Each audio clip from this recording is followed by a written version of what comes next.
And this essentially is the wilderness of which Calgacus is talking. It's not just the idea of, a battlefield covered in bodies, cut to pieces by Roman swords. It's also this idea that everything that makes the Britons hardy and tough is being corroded and destroyed by what the Romans are bringing in to the island.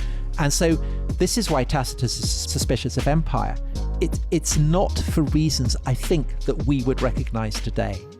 So, if people are opposed to imperialism, it's not because empires have brought the good life to distant reaches of the world.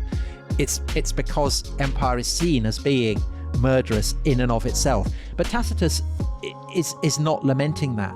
He's not condemning the Roman Empire for the reasons that we might. So the 40,000 killed in Boudicca's last battle, the 10,000 killed at Mons Graupius, the maybe 250,000.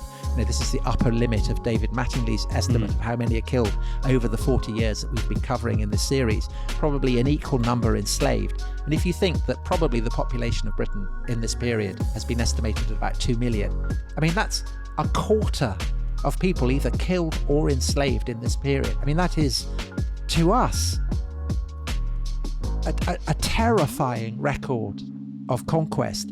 And yet no Roman, including Tacitus, ever expresses regret for that.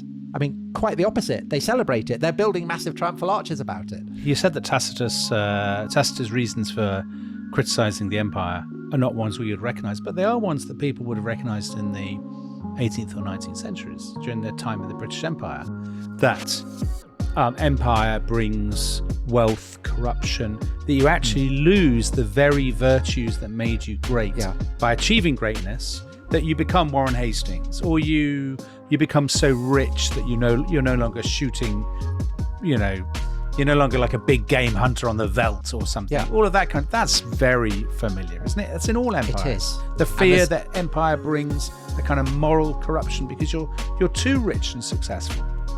But I think that there is a definite Tacitean influence on this. Every British imperial administrator would have been familiar with the Agricola, but there's an even more sinister manifestation of this, which is that Tacitus also writes a book about the Germans, who, of course, do not get conquered. They have held the Romans off, unlike the Britons.